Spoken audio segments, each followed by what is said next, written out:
faut croire, il faut aimer. Mes enfants bien-aimés, me voici parmi vous, je suis Jésus de Nazareth. Comme je voudrais vous faire comprendre combien est précieuse le don que je vous ai fait dans la dernière scène, quand après avoir pris le pain et le vin, et les avoir bénis et transformés en mon corps et mon sang, je les ai donnés aux apôtres comme nourriture et comme boisson, en les invitant ensuite à répéter toujours cette action divine, de manière à perpétuer dans les siècles et en tous les lieux de la terre ma présence et mon aide. Vous savez que cet aliment céleste fut préfiguré dans cette manne qui, tombant du ciel dans le désert, pouvait chaque jour être récoltée et ainsi nourrir le peuple hébreu. Mais je voudrais vous rappeler une autre figure de l'Eucharistie, présente dans un épisode raconté dans les évangiles. Une foule immense m'avait suivi, avide de mes paroles.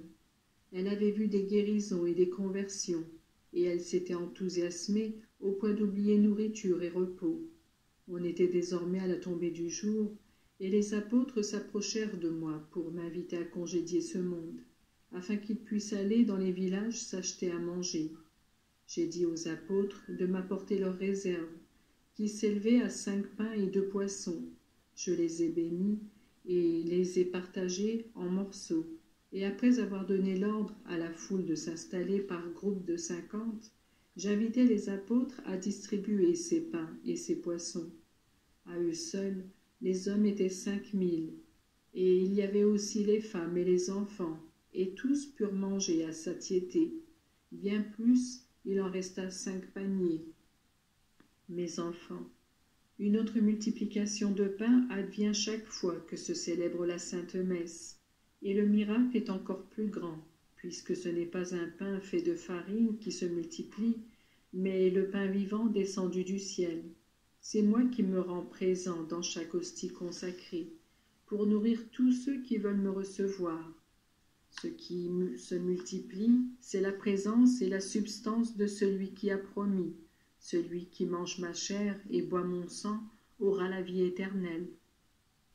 Un jour, parlant à tous ceux qui étaient autour de moi de ce don admirable que je voulais faire, je dis « Mon corps est vraiment nourriture, mon sang vrai breuvage que je vous donnerai. » Mais beaucoup de mes auditeurs secouèrent la tête et dirent « Cet individu ne sait pas ce qu'il dit. » Et ils s'éloignèrent. La même chose arrive encore aujourd'hui, après 2000 ans. On ne prête pas foi à mes paroles, et en niant ma présence dans l'Eucharistie, on nie ma présence opérante dans le monde. Mes enfants, cette hostie qui un jour fut consacrée dans le cénacle et sacrifiée sur le calvaire, c'est celle-là même qui est continuellement élevée vers le ciel, comme victime sur l'autel, et c'est encore ce corps mystique qui, formé par tous les chrétiens, réclame l'attention du Père, sa miséricorde et son pardon. Puissions-nous rapprocher dans le même sacrifice, célébrer ensemble notre Eucharistique, notre messe. Il faut croire, il faut aimer.